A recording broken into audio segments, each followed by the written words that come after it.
Would you look at that? Two astronauts, Carter and Ed Rice, explore the terrain of Mars. One stumbles onto the entrance to an underground cavern, at the end of which is a massive, ornate door. He wedges his pickaxe into the door's lock and forces it open.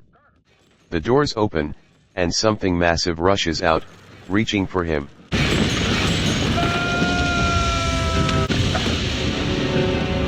Carter! Carter, do you read me? Are you... I'm okay, Ed.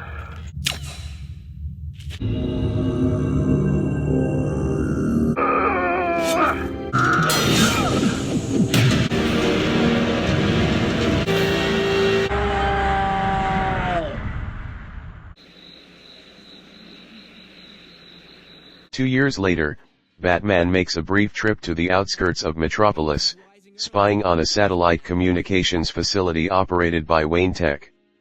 As he watches, three employees of the facility exchange amiable goodbyes with one of their co-workers, but as soon as the three are alone, they begin conversing in an alien language and tampering with the equipment. Batman appears and attempts to subdue the mysterious scientists, but each of them turns the tables on him as they fight back with amazing speed and strength. As Batman corners them on top of the roof dish, Superman arrives and offers his help, but Batman declines as the scientists are sent running. Before the two heroes can deal with the three scientists,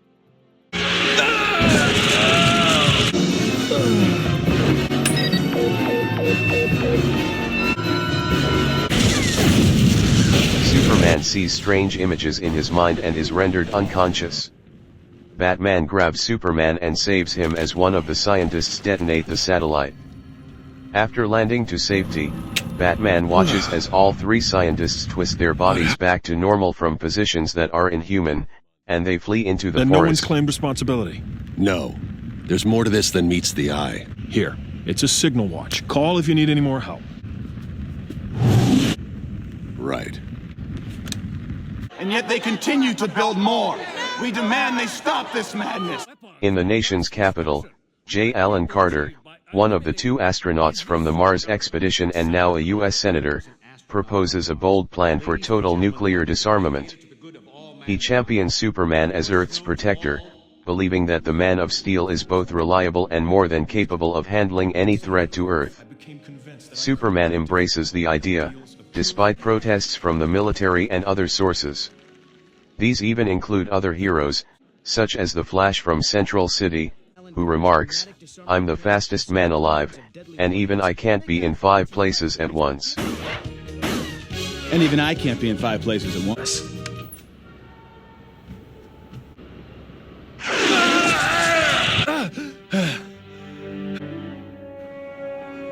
Superman and Batman share a reserved greeting. Batman explains how he detected several security breaches in their global deep space monitoring network in the past few months, that this station is the latest in a series that has been sending strange, encrypted signals into space, and that the three scientists didn't want to leave evidence behind. While Superman says he'd like to stay and look into it, he is expected back to the city. Superman hands Batman a communicator to use in case he needs help. Batman is skeptical but places it in his utility belt and keeps it anyway.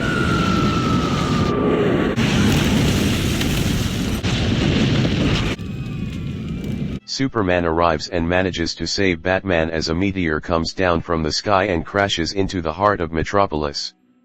From the crater, a massive alien vehicle appears, and without preamble makes its hostility clear. It begins attacking the police and fire units nearby.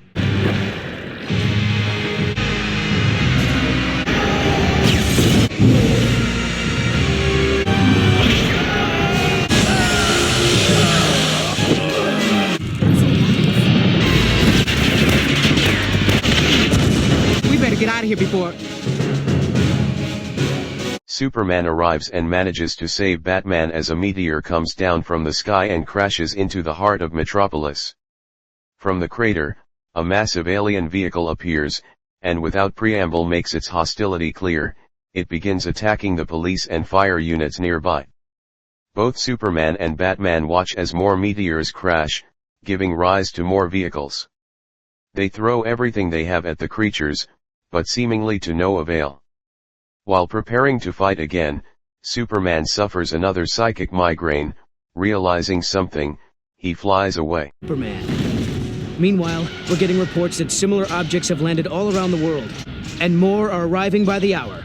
On Themyscira, Princess Diana notices signs of trouble in the outside world, but her mother, Queen Hippolyta, tells her that it is none of their concern, as the gods protect Themyscira.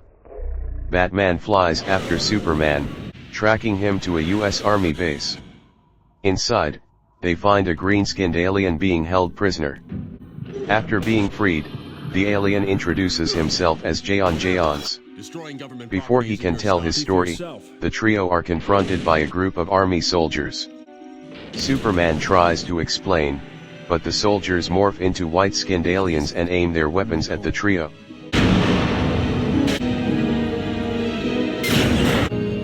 He's been trying to reach out to me telepathically, but that stasis field interfered.